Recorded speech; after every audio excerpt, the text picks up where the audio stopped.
নমস্কার বন্ধুরা, প্রচেষ্টা ফর স্টাডিতে তোমাদেরকে স্বাগত। আজকে আমি উচ্চ মাধ্যমিক ভূগোল 2017 সালের যে কোশ্চেন পেপারটা রয়েছে সেই কোশ্চেন পেপারের এমসিকিউ ও এসএকিউ পোস্টের উত্তরগুলো তোমাদের সামনে তুলে ধরবো। তোমরা ভিডিওটা প্রথম থেকে শেষ পর্যন্ত দেখতে থাকো, আশা করি তোমাদের খুব ভালো লাগবে। বন্ধুরা, তোমরা যারা এই বছর মানে 2025-এ উচ্চ মাধ্যমিক পরীক্ষা দেবে তারা এই প্রশ্নগুলো অবশ্যই প্র্যাকটিস করতে পারো। প্রথমে প্রশ্নগুলো দেখে নাও, তারপরে আমি উত্তরগুলো দিয়ে দিচ্ছি। দেখো, এসিকিউ প্রশ্ন মানে 1 মার্কের প্রশ্নগুলো তোমরা একটু দেখে নাও, আর এর উত্তরগুলো আমি দিয়ে দেব। বন্ধুরা, প্রথম প্রশ্ন হচ্ছে ফিয়ট উপকূল বলতে কি বোঝায়? দেখো, হিমযুগের উচ্চ অক্ষাংশে হিমবাহ ক্ষয়ের ফলে সৃষ্ট ইউ আকৃতির উপত্যকা বা হিমদ্রোণী পরবর্তীকালে হিমযুগের অবসানে সমুদ্রতল উত্থানের কারণে নিমজ্জিত হয়ে যে উপকূল গঠন করে তাকে ফিয়ট উপকূল বলে। 2 নম্বর প্রশ্ন হচ্ছে অঙ্গুরীয় জলনির্গম প্রণালী বলতে কি বোঝো? দেখো, গম্বুজাকৃতি ঊর্ধ্বভঙ্গ অঞ্চলে বড় বড় নদী ও তাদের উপনদীসমূহ গম্বুজকে কেন্দ্র করে মিলেমিশে চক্রাকারে আংটির আকার ধারণ করে প্রবাহিত হয়। একে অঙ্গুরীয় জলনির্গম প্রণালী বলে। 3 নম্বর প্রশ্ন হচ্ছে লা নিনা বলতে কি বোঝো? লা নিনা হলো এল নিনোর ঠিক বিপরীত অবস্থা। কোনো বছর পেরু ও ইকুয়েডর উপকূলের উষ্ণতা সাধারণের থেকে বেশ কিছুটা কমে যায়। যে বছর এইরূপ অবস্থার সৃষ্টি হয় সেই সময় প্রশান্ত মহাসাগরের পূর্বে উচ্চচাপ ও পশ্চিমে নিম্নচাপ বিরাজ করে। ফলে পেরু ও ইকুয়েডর অনাবৃষ্টি ও অস্ট্রেলিয়া ও ইন্দোনেশিয়ায় প্রবল বৃষ্টি দেখা দেয়। প্রশান্ত মহাসাগরের পূর্বে উষ্ণতা হ্রাসের এই ঘটনা হলো লা নিনা। বন্ধুরা, 4 নম্বর প্রশ্ন হচ্ছে জীববৈচিত্র্য বিনাশের 2টি কারণ উল্লেখ করো। দেখো, প্রথম কারণ হচ্ছে প্রাকৃতিক বিপর্যয়, দ্বিতীয় কারণ হচ্ছে মরুগ্রাস, পরিবেশ দূষণ। 5 নম্বর প্রশ্ন হচ্ছে আর্দ্র কৃষির সংজ্ঞা দাও।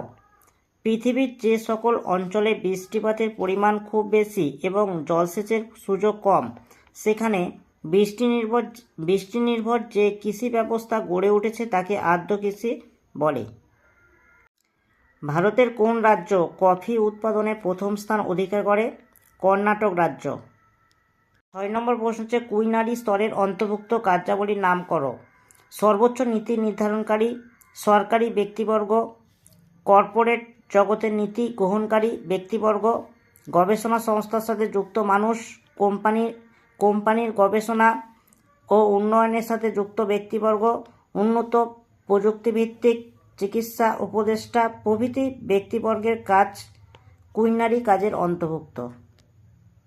7 নম্বর প্রশ্ন হচ্ছে ছত্তিশগড়ে ইন্দ্রাবতী নদীর প্রবাহপথে যে বিখ্যাত জলপ্রপাতটি দেখা যায় তার নাম লেখো। এর উত্তরে ইন্দ্রাবতী নদীর প্রবাহপথে চিত্রকূট জলপ্রপাত, ভারতের নায়াগ্রা দেখা যায়। বন্ধুরা, এবার উন্নয়নের সংজ্ঞা। যখন কোনো অঞ্চলের মানুষের সার্বিক অর্থনৈতিক, সামাজিক ও রাজনৈতিক অবস্থার উন্নতির সাথে সাথে সেই অঞ্চলের পরিবেশের যথাযথ সংরক্ষণ ও উন্নতি সম্ভব হয় তাকেই উন্নয়ন বলে। 8 নম্বর প্রশ্ন হচ্ছে টর কাকে বলে? রেগোলিথ অপসারিত হলে ভিতরের শিলাস্তর ভূপৃষ্ঠে উন্মুক্ত হয় এবং এই উন্মুক্ত শিলার ফাটল বরাবর আবহবিকার ঘটলে শিলাস্তরটি ছিন্ন বিচ্ছিন্ন হয়। মৃদু ঢালু প্রস্তরময় উঁচু এই ঢিবির ন্যায় ভূমিরূপ হল টর। বন্ধুরা, এবার দেখো সমপ্রায় ভূমি কিভাবে গঠিত হয়।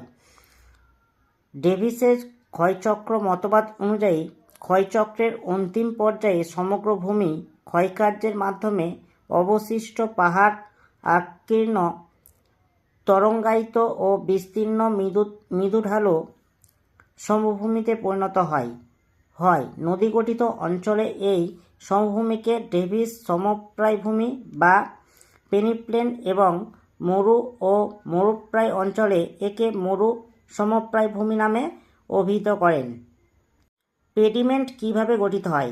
মরুভূমি ও মরুপ্রায় অঞ্চলে পর্বত সীমান্তের পাদদেশে শিলাময় ঈষৎ অবতল প্রকৃতির সমতল ভূমি দেখা যায়। এই শিলাময় ভূমির ওপর হালকা শিথিল পদার্থ সঞ্চিত থাকে। এটি পেডিমেন্ট নামে পরিচিত। বন্ধুরা, হিউমিফিকেশন কাকে বলে? রেগোলিথের উপরিস্তরে জীবজন্তু ও গাছপালার দেহাবশেষ কাঁচা জৈব পদার্থ হিসাবে সঞ্চিত হয়। এই জৈব পদার্থ জলের সংস্পর্শে বিয়োজক জীবাণুদের ক্রিয়ায় বিয়োজিত হয়ে জটিল কর্দম জাতীয় কালো রঙের পদার্থ সৃষ্টি করে মাটির সাথে মিশে যায়।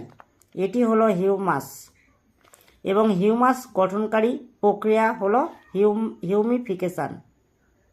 বন্ধু, এবার জলবায়ু পরিবর্তনের দুটি নিদর্শন উল্লেখ করো।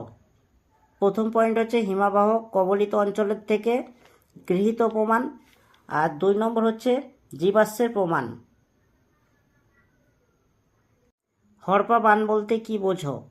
প্রবল জলপ্রবাহে অতি অল্প সময়ে হঠাৎ ভয়ঙ্কর বন্যা দেখা দিলে তাকে হড়পা বান বলে। অনুসারী শিল্প এর সংজ্ঞা দাও। বৃহদায়তন মূল শিল্পের প্রয়োজনে মূল শিল্পের পাশে গড়ে ওঠা অসংখ্য ছোট ছোট শিল্পকে অনুসারী শিল্প বলে। যেমন খনিজ তেল শোধনাগারের পাশে ন্যাপথার ওপর ভিত্তি করেই গড়ে ওঠা ছোট ছোট শিল্প হলো অনুসারী শিল্প।